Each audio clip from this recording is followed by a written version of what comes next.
Hey guys, so I'm going to do a quick little video about how to use a boxing wrap in shot put. Alright, so there are some little tips. I know it seems simple, just wrap it around your wrist, but there are some tips that I want to share with you that will make your life easier and make the boxing wrap a lot more useful.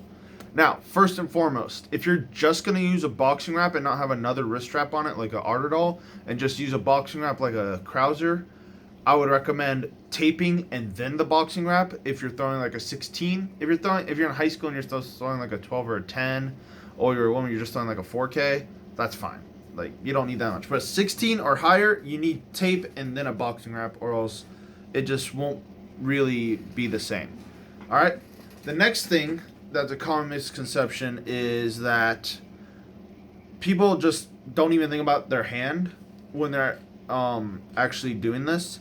So what I mean by that is you want to have your hand open, because when you throw shot put, your hand's going to be open. All right? You don't want it in a fist, because when you wrap it when it's in a fist, now it's going to be tight with when you have a fist, but when you actually extend, it's going to be loose and you're not going to provide the support. So when you wrap, you want to really be extending those fingers so that when you're actually here, now there's tension when your hand is open. It's a little thing, but a big thing at the same time. All right.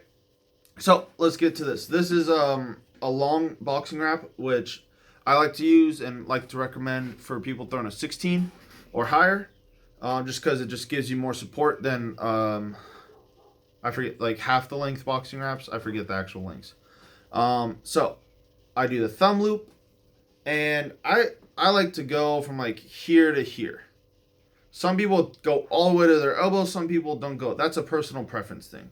But I like to just go like halfway up. And I like to go like this and start high and go low. All right, so I go like this. I do one wrap so it's in place, and then I just start making my way down. And you notice whenever I make a wrap down, I go up with my hand and then down, up. Up, down, up, down, up, down.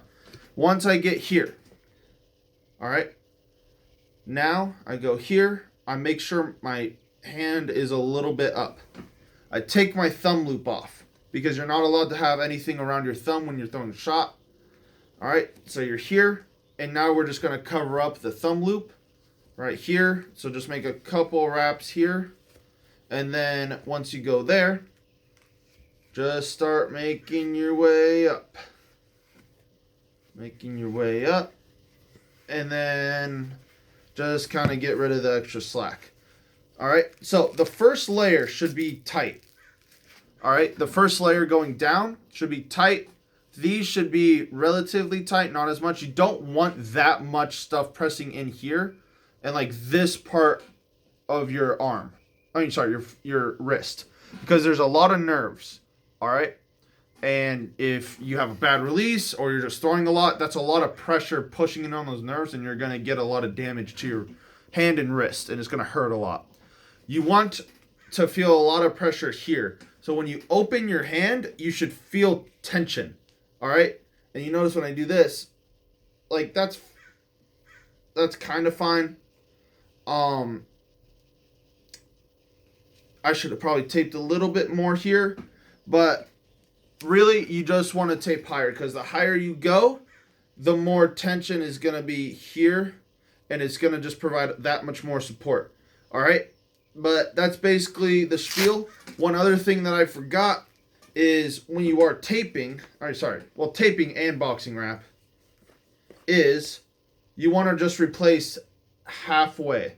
So I go halfway, halfway, halfway, halfway. And you want this to be clean.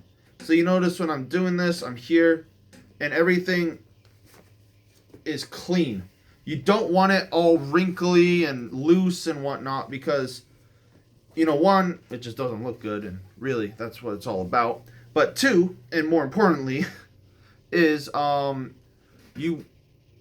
messier it is, the less effective it's going to be, because there's going to be pockets of air. It's going to move around a lot more. All right, and you don't want this to move. Now, one more thing I will say about this is when you do the Velcro, sometimes people like this Velcro here.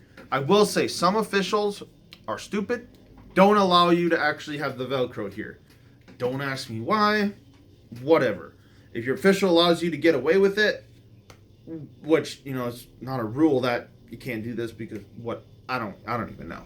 But I've met some stupid officials. All right. But I prefer using this because it just provides a lot more support. If I have the Velcro here going like this, but you know, whatever. So I will say be careful to that. And yeah, that's pretty much it. I hope this video helps and have a good one. See ya.